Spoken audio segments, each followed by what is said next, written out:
Tetapi kalau kita ternyata hijrahnya ragu-ragu, masih sering gaul sama komunitas lama, maka sangat mudah kita kembali lagi. Ustaz, apa kita harus putuskan hubungan sama komunitas lama? Jawabannya tidak. Tetapi bergaul sekedarnya. Sekedarnya boleh. Kita tetap say hello, mungkin masih di grup. Tapi kalau ternyata memang benar-benar mengganggu, kita harus tinggalkan mereka karena Allah Subhanahu wa taala. Kalau tidak, maka suatu saat kita akan kembali lagi atau hijrah kita akan ragu-ragu. Ya. Saya ingatkan kepada mungkin sebagian orang, ya saya tidak tahu hadir di sini atau yang lainnya, yang mungkin sebelumnya berada dalam dunia artis, dunia ketenaran, kemudian dia berhijrah. Ya. Terkadang dalam hatinya masih ada syahwat ingin tenar, ingin tetap terkenal, tetap disanjung-sanjung.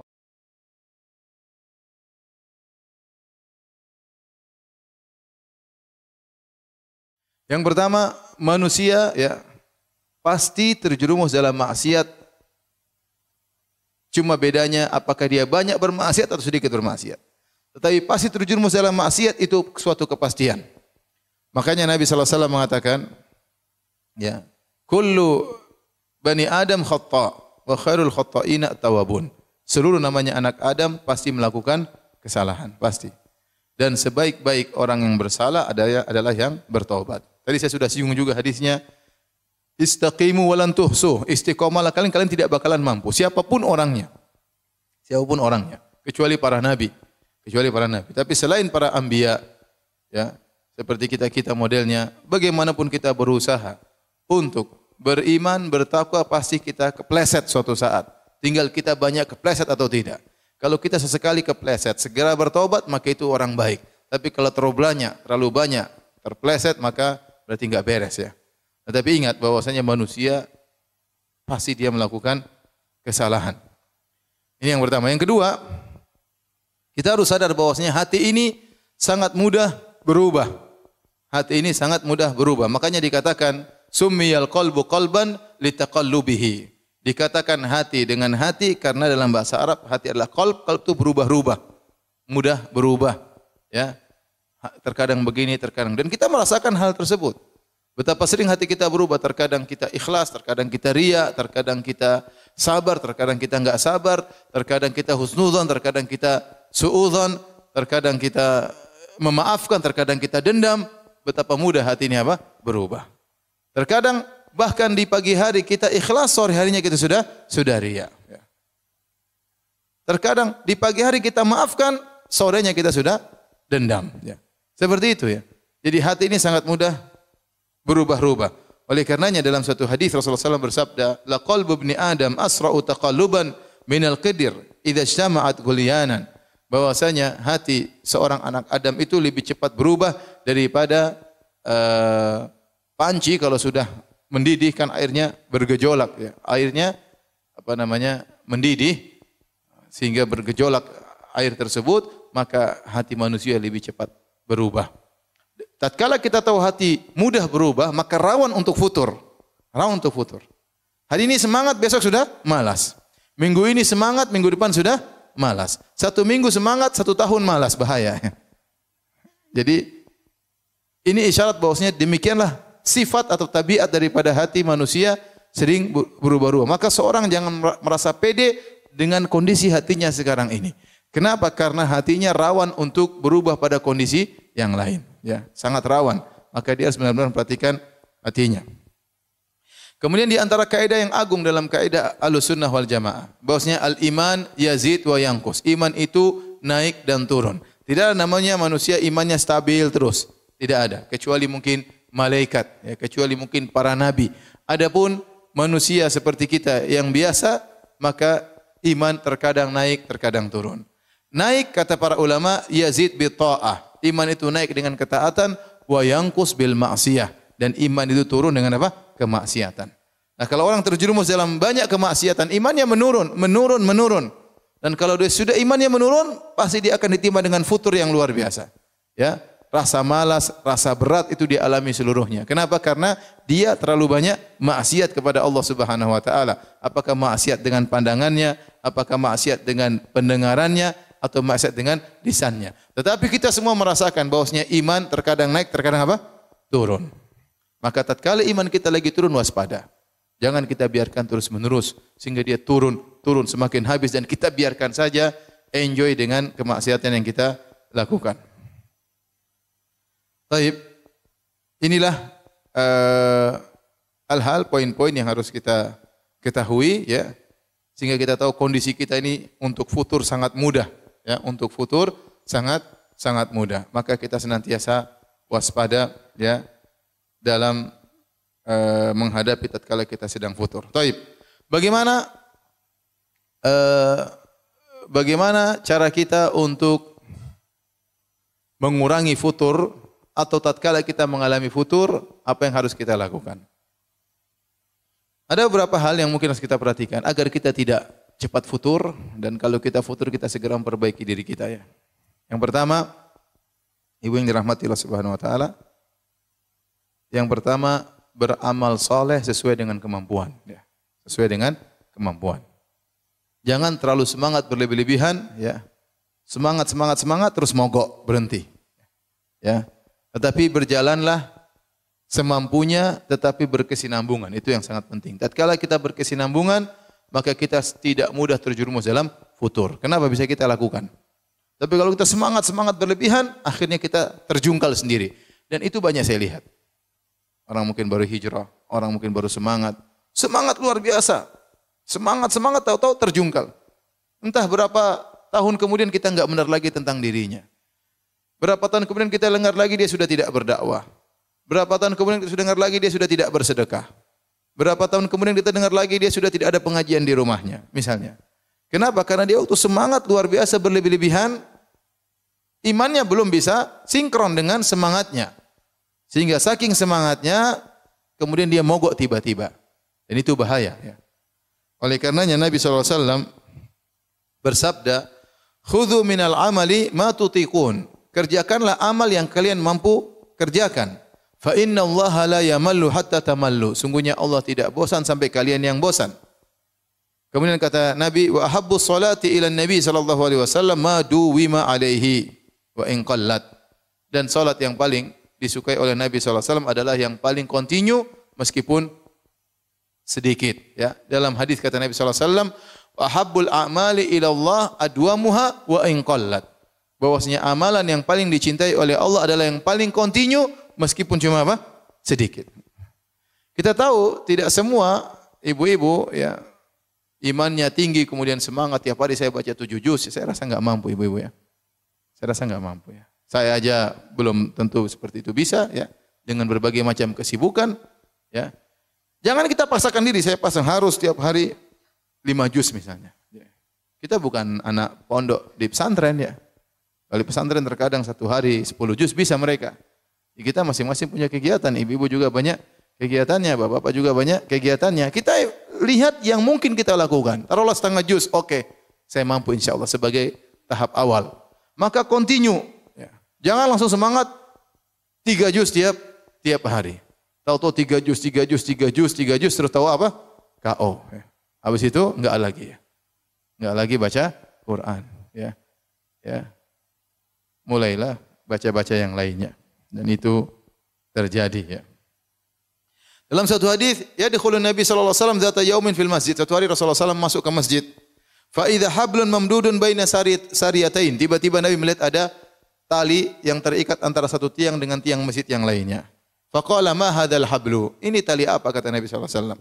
Qalu hadza hablun li Zainab. Ini tali milik Zainab. Buat apa? Dia pasang tali antara tiang dengan tiang. Fa idza fatarat ta'allaqat. Dia salat kalau dia capek dia pegang tali tersebut. Subhanallah, semangat ibadah. Dia salat kalau sudah capek dia tetap salat berdiri sambil bergantung kepada tali tersebut. Faqala Nabi sallallahu alaihi wasallam, ya, hullu, lepaskan tali tersebut. Liyusalli ahadukum nasyatahu.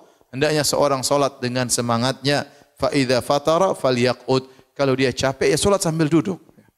Kalau dia capek salat sambil apa? Duduk. Salat sunnah kan boleh sambil duduk. Jangan maksakan diri akhirnya berdiri itu sudah saking capeknya tetap bergantungan kepada apa? Kepada tali. Ya ini dilarang oleh Nabi sallallahu alaihi wasallam karena ini beribadah yang berlebih-lebihan. Oleh karenanya waktu ada 3 orang datang kepada Nabi sallallahu alaihi wasallam, Kemudian tiga-tiganya bercita-cita untuk beribadah yang banyak. Satunya berkata, "Inilah usolil lail wala anam." Saya ingin solat semalam suntuk, saya tidak mau tidur. Satu berkata, "Sa'asum wala uftir." Saya ingin tiap hari puasa dan saya tidak berbuka. Yang satu berkata, "Ini saat tazilun nisa." Saya enggak mau nikahi wanita-wanita, mengganggu saja. Akhirnya kata Nabi sallallahu alaihi wasallam, kamu yang ngomong begini, kamu yang ngomong begini, kata Nabi, "Inilah atqakum lillah wa akhsyakum." Aku adalah orang yang paling bertakwa kepada Allah dan yang paling takut kepada Allah. Walakinni usolli wa anam, tapi saya salat dan saya apa? Tidur. Wa asumu wa uftir, saya berpuasa dan saya berbuka. Wa atazawwaju nisa, dan saya menikahi para wanita. Faman raghiba an sunnati falaysa minni. Barang saya benci dengan sunnahku, bukan dari golonganku. Jadi Nabi memberikan contoh ibadah sesuai dengan kemampuan masing-masing. Kita mungkin tatkala baca sejarah sahabat ibadahnya luar biasa, ya, itu dia imannya sudah tinggi. Kita jangan langsung tiba-tiba pingin niru dia. Kita enggak mampu. Ya. Kita pelan-pelan, semuanya perlu tahapan. Semuanya perlu tahapan. Tahu-tahu baca, ada sahabat sholat 1 rakaat 30 juz. Saya pingin coba. Enggak bisa. Enggak bisa. Iman masih sangat pas-pasan ya. Kemudian pingin 1 rakaat 30 juz tidak mampu. Jadi maksud saya Islam itu logis dan Islam itu ada porsinya masing-masing. Ya makanya hadis yang masyhur tentang kisah Salman Al-Farisi waktu bertemu dengan Abu Darda. Salman mendatangi Abu Darda, ternyata Abu Darda tidak ada di rumah dan ada istrinya. Istrinya penampilannya tidak rapi, maka Salman bertanya, "Mana suamimu?" Kata istrinya, "Akhuka Abu Darda laisa lahu hajatun ila dunya." Sungguhnya Abu Darda, saudaramu tersebut tidak butuh dengan dunia. Artinya kawanmu itu tidak perhatian sama saya, istrinya. Akhirnya Salman menanti kedatangan Abu Darda. Ternyata Abu Darda sedang puasa. Kemudian Abu Darda hidangkan makanan kepada Salman. Kata Abu Darda, "Makan wahai Salman." Kata Salman radhiyallahu anhu, "Enggak. Saya tidak makan sampai kau makan juga." Kata Abu Darda, "Saya puasa." Kata Salman, "Buka puasamu baru kita makan bareng." Akhirnya mereka makan bareng. Kemudian di malam hari baru sepertiga malam pertama Abu Darda semangat ibadah, pingin salat malam. Kata Salman, "Belum, tidur dulu." Mungkin jam 10 atau jam 12 bangun lagi pingin salat. Kata Salman, "Belum, tidur dulu." Tatkala sudah sepertiga malam yang terakhir, maka Abu Darda dibangunkan oleh Salman untuk salat malam. Setelah itu Salman nasihati Abu Darda. Dia berkata, "Inna li rabbika 'alaika haqqan." Wahai Abu Darda, sungguhnya Tuhanmu punya hak. Wa li jasadika 'alaika haqqan, bahwasanya badanmu juga punya hak untuk istirahat. Wa li zawrika 'alaika haqqan, tamumu juga punya hak untuk kau jamu. Wali ahlika 'alaika haqqan, istrimu juga punya hak untuk kau mesrai. Ya, fa'ati kulladzi haqqin haqqah, berikanlah masing-masing apa? Porsinya. Berikanlah masing-masing haknya. Maka kemudian Abu Darda lapor kepada Nabi sallallahu alaihi wasallam, "Ya Rasulullah, Salman bilang saya begini-begini." Kata Nabi sallallahu alaihi wasallam, "Shadaqa Salman." Salman benar. Ini dalil bahwasanya kita tatkala beribadah, ya, lihat porsinya dan kita berusaha untuk berkesinambungan, berusaha untuk continue. Kalau terlalu berat kita tidak bakalan mampu, ya. Maka kita kasih porsi yang kira-kira sesuai dengan kemampuan kita, meskipun sedikit-sedikit. Ya, dalam hal apapun, dalam sholat malam, dalam baca Quran, dalam sedekah, jangan langsung saya pingin tiap hari sholat duha 8 rakaat. Ya baru seminggu, oke. Mulai minggu kedua, waduh, capek. Akhirnya 1 rakaat pun tidak. Kenapa? Tidak kuat. Ya. Satu lagi, saya pingin bersedekah tiap hari 5 juta. Taib 5 juta tiap hari. Ya. Baru 3 hari sudah berhenti. Hari berikutnya enggak kuat ya. Kenapa? Karena Nabi tidak menyuruh kita demikian. Nabi suruh, "Alaikum minal amali ma tutiqun." Lakukanlah amalan yang kalian mampu. Ya. Nanti kalau kamu sudah terbiasa, sudah terlatih, sudah sinkron antara amal dengan imanmu, maka naikkan kuantitasnya, naikkan kualitasnya, tidak jadi masalah. Maka kita tidak heran melihat bagaimana para salaf dahulu ibadah mereka luar biasa. Lihatlah Abbad bin Bishr radhiyallahu taala anhu waktu dia salat, tahu-tahu kena anak panah di kakinya, kemudian keluar darah, dia tetap salat, melanjutkan salatnya. Kena anak panah kedua, dia tetap salat. Kena anak panah ketiga, dia tetap salat. Maka ditanya, "Kenapa kau tidak berhenti dari salatmu?" "Saya sedang baca surat Al-Kahfi. Saya tidak ingin berhenti di tengah jalan." Ya, itu lain ya. Tidak sama seperti kita, baru ada semut kita sudah gelisah. Repot ya. Jadi maksud saya seorang berusaha mencapai derajat yang tinggi tapi perlahan. Nah, kalau dia tidak melalui tahapan, sering futur. Baru hijrah, langsung bikin pengajian tiap hari di rumahnya. Ya. Haram, aduh, haram semua buyar, enggak usah pengajian. Ini pengajian bikin saya tidak bisa hidup begini caranya. Ya. Ke sini enggak boleh, ke sana enggak boleh, jalan-jalan enggak boleh, beli ini enggak boleh, anu enggak boleh. Udah buyar pengajian. Ya pelan-pelan ya ukhti, pelan-pelan. Pelan-pelan. Iman kita enggak kuat, pelan-pelan. Rasulullah suruh apa? Bertahap. Karena kalau kita langsung semangat, terus-terusan, saya bukan ngajarin ibu malas-malas ya, enggak ya. Bukan berarti ustaz bilang boleh malas-malasan, bukan malas-malasan, enggak. Tapi pelan-pelan, bertahap. Jangan langsung kenceng, voltase tinggi, akhirnya meledak, enggak kuat. Ya, maka ini di antara hal yang membantu kita untuk bisa bertahan tidak futur. Kita kerjakan ibadah sesuai dengan kemampuan. Kalau ada orang lihat satu ibu yang satu, masya Allah tiap hari bacuran enggak berhenti, ya sudah. Kita jangan dengki, kita bilang masya Allah. Saya belum bisa seperti dia. Saya pingin seperti dia, saya enggak mampu. Pelan-pelan lah. Ya sudah. Jangan langsung kita pingin seperti dia, semangat akhirnya kita terputus, futur, enggak kuat. Taib. Oleh karenanya Nabi SAW pernah bersabda, halakal mutanatti'un, celaka orang-orang yang berlebih-lebihan. Celaka orang-orang yang berlebih-lebihan. Tidak mampu, kemudian dia maksakan dirinya. Tapi di antara hal yang membantu kita untuk bisa, ya, tatkala sedang mengalami futur, kita bisa segera atasi, yaitu at-ta'ahud bil iman. Kita senantiasa memperhatikan kondisi iman kita, ya, iman kita. Ada perkataan indah dari Abu Darda radhiyallahu anhu, seorang sahabat.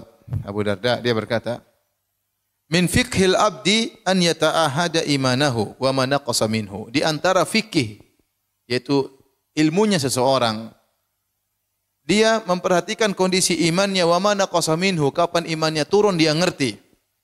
Wa min fiqhil abdi an ya'lama ayasdadu huwa am yanqusu au am yantaqisu. Maka di antara fikih, kefakihan seorang hamba, yaitu berarti dia berilmu, dia tahu imannya sedang naik atau imannya sedang turun. Kemudian Abu Darda juga berkata, wa min fiqhil abdi an ya'lam nazagati syaitan anna ta'tih.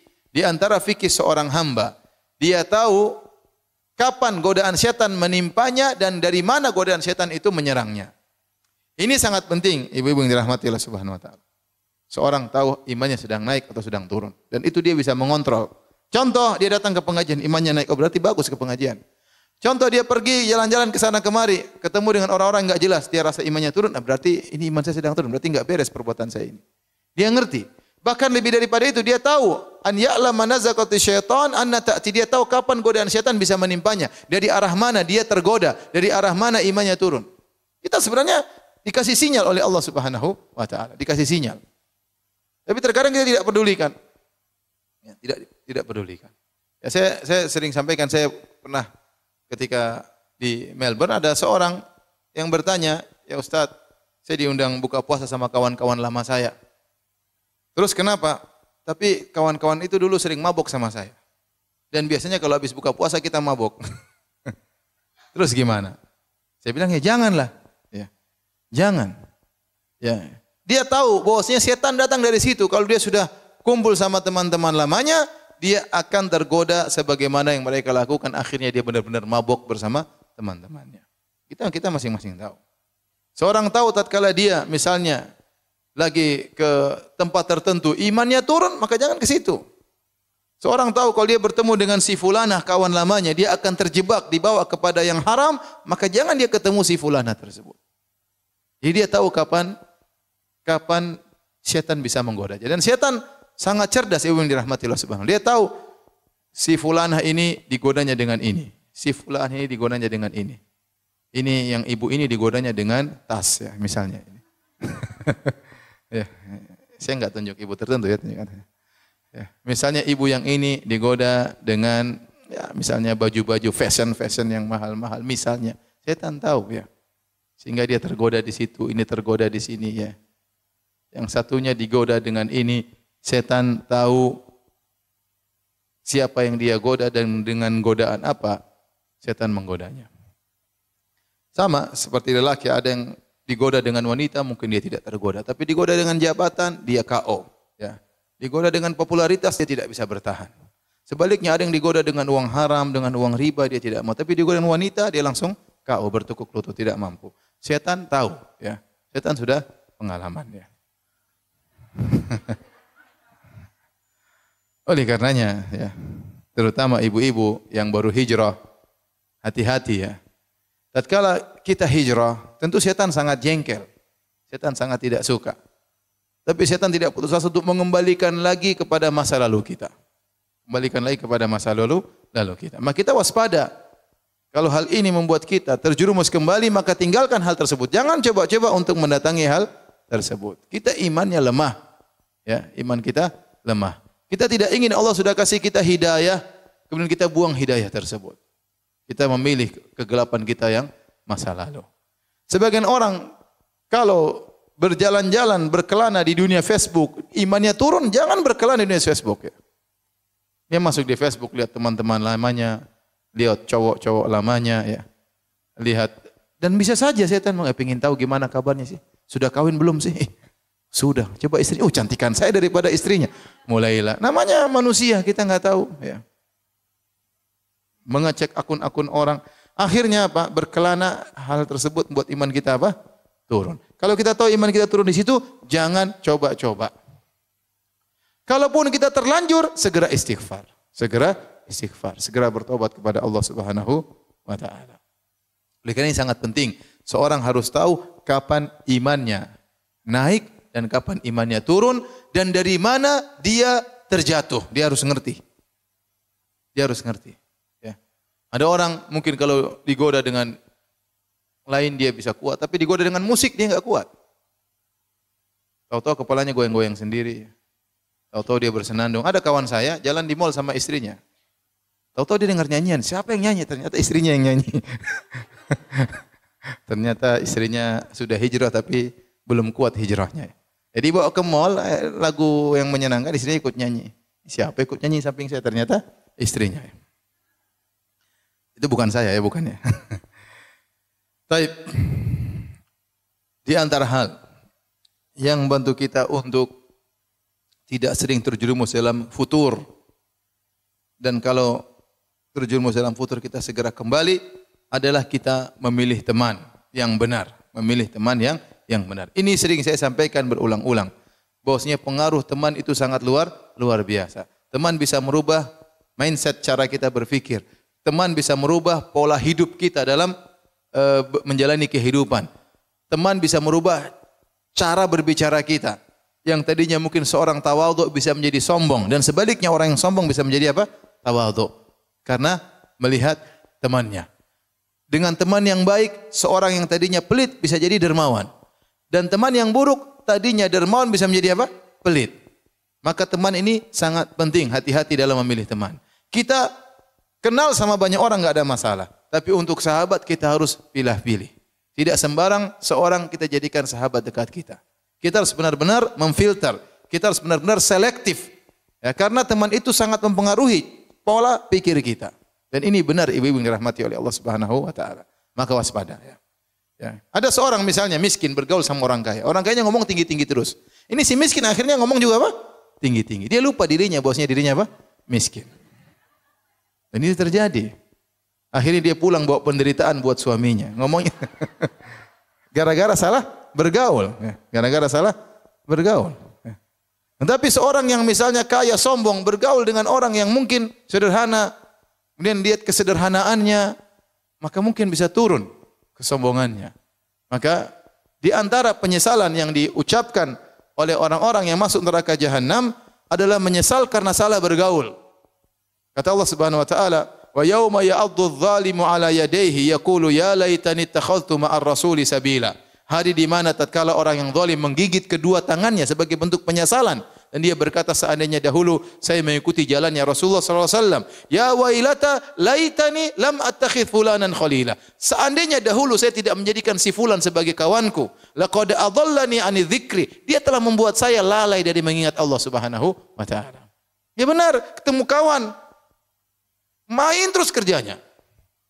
Ketemu kawan misalnya laki-laki, ketemu kawan hobinya bola, sudah. Ikuti bola, berita ini, berita terus enggak berhenti, namanya bola enggak pernah berhenti. Akhirnya waktunya habis tentang apa? Bola. Ibu juga demikian, hati ketemu dengan seorang ibu bicaranya fashion terus enggak berhenti, aduh. Ya Meskipun kita punya uang banyak, bukan itu pembicaraan kita. Apalagi kalau nggak punya uang ya. Bicara ini merek anu, merek ini merek anu. Ya, kita semua ibu-ibu butuh baju, oke, tapi bukan itu pembicaraan kita setiap hari. Kecuali ibu pedagang yang lain cerita. Tapi kalau jadi mau saya ya, jangan sampai kita salah bergaul, akhirnya cara berpikir kita berubah. Ya. Kita bergaul sama orang suka gibah, kita akan jadi tukang gibah. Karena namanya persahabatan itu pasti ada sinkronisasi. Ini sering saya sampaikan. As-sahibu sahib, sahabat pasti menggeret. Pasti terjadi proses sinkronisasi. Kalau kita yang enggak berubah menjadi dia, dia yang berubah menjadi seperti kita. Pasti ada penyesuaian, adaptasi antara satu dengan yang lainnya. Maka hati-hati, jangan sampai kita salah bergaul. Makanya Nabi dahulu disuruh oleh Allah bergaul dengan orang miskin. Nabi dahulu disuruh oleh Allah bergaul dengan orang miskin. Kata Allah Subhanahu wa taala, "Wasbir nafsaka ma'al ladzina yad'una rabbahum bil ghadati wal ashirin wajha, wa la ta'du aynaka anhum turidu zinatal hayatid dunya." Kata Allah Subhanahu wa taala dalam surat Al-Kahfi, sabarkanlah dirimu wahai Muhammad bersama orang-orang yang berdoa kepada Rabb mereka di pagi hari dan di petang hari, yang mereka berharap wajah Allah Subhanahu wa taala. Jangan kau panjangkan pandanganmu ya dari orang-orang miskin tersebut kepada orang-orang yang kaya, kau hanya menghendaki kehidupan dunia. Jadi kita ini bergaul sama orang yang ingatan kita dengan akhirat. Ya. Ya. Kita bergaul ada yang mungkin sederajat dengan kita secara ekonomi. Tidak apa-apa kita bergaul dengan orang lebih daripada kita. Dan kita punya teman juga yang miskin. Agar kita bisa seimbang. Ya. Kita bergaul dengan atas terus, akhirnya kita lupa bahwasanya dunia ini seakan-akan kita pegang selama-lamanya. Kita lupa bahwasanya dunia akan pergi. Dunia akan pergi. Akhirnya terkadang kita lupa bersyukur. Tapi kalau kita bergaul sama orang miskin, kita bersyukur kepada Allah Subhanahu wa taala. Ya, kita mungkin bisa membantu dia. Jadi mau saya hati-hati dalam bergaul ya. Kalau salah bergaul berbahaya. Oleh karenanya terutama kepada orang yang baru-baru berhijrah, hati-hati dengan komunitas lama. Tatkala kisah yang ma'ruf tentang pembunuh 100 nyawa yang dia sudah membunuh 99 nyawa, dia datang kepada orang yang dianggap alim, dia berkata, "Wahai fulan, sungguhnya saya telah membunuh 99 nyawa. Apakah saya masih bisa bertobat?" Kata orang tersebut, "Tidak bisa. Kau tidak mungkin diterima tobatmu." Maka orang ini pun marah dan dia pun sembelih lagi orang tersebut, lengkaplah dia bunuh 100 orang. Setelah itu dia mencari lagi orang yang alim, dia ketemu dengan orang yang alim, dia bertanya, "Ya fulan, apakah Allah masih bisa menerima tobatku?" Kata orang alim tersebut, "Bisa. Tapi syaratnya kau harus pergi meninggalkan komunitasmu dan pergilah ke kampung yang lain, beribadahlah kepada Allah dengan orang-orang di sana." Maka kemudian dia berjalan meninggalkan kampungnya menuju kampung yang lain. Di tengah perjalanan belum sampai ke kampung tersebut dia meninggal dunia. Akhirnya datang malaikat rahmat, malaikat azab mengukur, ternyata jarak dia menuju kampung yang baik tersebut lebih dekat, akhirnya dia diampuni dan dimasukkan dalam surga. Tapi ini isyarat bahwasanya kalau Anda ingin benar-benar hijrah, Anda ingin benar bertobat, tinggalkan komunitas yang lama. Kalau Anda ingin benar-benar berhijrah. Tapi kalau berhijrah tapi masih gaul sama komunitas lama, yang masih suka joget-joget, yang masih suka nyanyi-nyanyi, yang masih suka glamor kehidupannya, susah. Anda hijrahnya tidak akan sempurna. Dan suatu saat Anda akan bisa kembali lagi. Dan orang yang baru berhijrah benar-benar diintai oleh syaitan. Syaitan ingin mengembalikan dia lagi. Syaitan ingin mengembalikan dia lagi. Di dalam hijrah, Anda anti hijrah serius. Hijrah jadi insya Allah Allah kasih kawan-kawan yang lain. Yang bisa kita enjoy dalam bergaul, enjoy dalam bersahabat. Alhamdulillah. Dan insya Allah Allah berikan kelezatan yang lebih daripada komunitas yang lama. Tetapi kalau kita ternyata hijrahnya ragu-ragu, masih sering gaul sama komunitas lama, maka sangat mudah kita kembali lagi. Ustaz, apa kita harus putuskan hubungan sama komunitas lama? Jawabannya tidak. Tetapi bergaul sekedarnya. Sekedarnya boleh. Kita tetap say hello. Mungkin masih di grup. Tapi kalau ternyata memang benar-benar mengganggu, kita harus tinggalkan mereka karena Allah Subhanahu wa taala. Kalau tidak, maka suatu saat kita akan kembali lagi atau hijrah kita akan ragu-ragu. Ya. Saya ingatkan kepada mungkin sebagian orang, ya saya tidak tahu hadir di sini atau yang lainnya, yang mungkin sebelumnya berada dalam dunia artis, dunia ketenaran, kemudian dia berhijrah. Ya. Terkadang dalam hatinya masih ada syahwat ingin tenar, ingin tetap terkenal, tetap disanjung orang. Buang itu semua. Anda ingin hijrah, buang itu semua. Ya. Kalau mau hijrah, buang itu semua. Adapun hijrah tapi tetap saja masih mau disanjung orang, tetap saja ingin tampil bersama yang lainnya, maka saya rasa hijrah itu kurang sempurna. Ya. Kalau ingin kelezatan dalam bersahabat, kelezatan dalam hijrah, tinggalkan itu semua. Saya kadang sedih lihat sebagian orang sudah berhijrah tapi dia masih terngiang-ngiang dengan ketenaran, masih ingin tetap apa? Tenar, masih ingin tetap tampil. Terkadang dia tampil dengan istrinya, terkadang masih pamerkan. Saya sedih aja ngelihat ya. Oleh karenanya, hadirin hadirat Allah Subhanahu wa taala, seorang tatkala hijrah, ya, dia berusaha untuk hijrah dengan serius. Say hello tetap ada dengan kawan-kawan lamanya, tapi jangan kemudian intens dengan mereka, karena iman ini kita lemah, kita rawan kembali lagi. Kita rawan kembali lagi. Saya kapan ditelepon seorang ustaz, saya sudah lama meninggalkan musik. Tapi saya dengar ada yang bilang musik boleh ustaz. Gimana? Saya mau kembali lagi. Jangan, saya bilang. Aduh, antum sudah dapat nikmat jauh dari musik, nikmat mendengarkan Al-Quran, nikmat mendengar pengajian, kemudian mau rusak lagi antum dengan musik-musik yang sudah antum tinggalkan. Untuk menghilangkan racun musik dari hati sih tidak gampang. Saya aja yang sudah jadi ustaz terkadang dengar musik masih apa? Masih goyang. mengganggu. Lagi yang baru apa? Baru hijrah. Ya. Ya, racun itu sulit. Terkadang sudah kita buang, muncul lagi racun tersebut. Ya. Ya. Oleh karenanya hijrah yang serius. Ya. Agar kita terhindar dari yang namanya futur. Ya. Kemudian di antara hal yang membantu kita untuk tidak terjebak dengan futur, ataupun kalau kita sudah mengalami futur, kemalasan, segera kita bisa obati. Di antaranya jangan meremehkan dosa-dosa kecil. Jangan meremehkan dosa-dosa kecil. Ya. Seorang penyair berkata, "Khallidz dzunuba kabiraha wa saghiraha dzaka tuqa." Bersihkanlah dirimu atau tinggalkanlah dirimu dari dosa-dosa, baik dosa besar maupun dosa kecil. Itulah ketakwaan yang sesungguhnya. Wahdhar kamashin fawqa ardi syauqi yahdharu ma yara.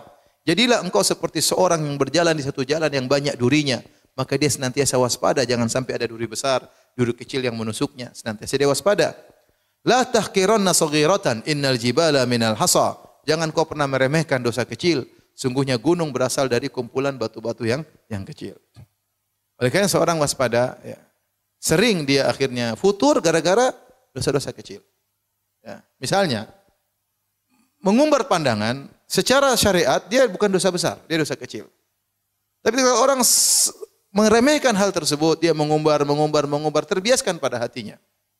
Maka kemudian apa yang dia lihat semuanya masuk dalam hatinya, akhirnya dia timbul kemalasan. Ya, timbul rasa malas. Contoh, ya mungkin, Ustaz, masa kita nggak boleh nonton bioskop? Ya, boleh, tapi film apa? Ipin Upin terus musiknya dimatiin. Tapi kalau orang nonton misalnya film-film baru, ya, itu bukan dosa besar. Kalau kita bicara syariat, dia bukan apa dosa besar. Dia dosa kecil, tetapi tatkala kita biasakan hal tersebut, itu pasti membias dalam hati kita, pasti.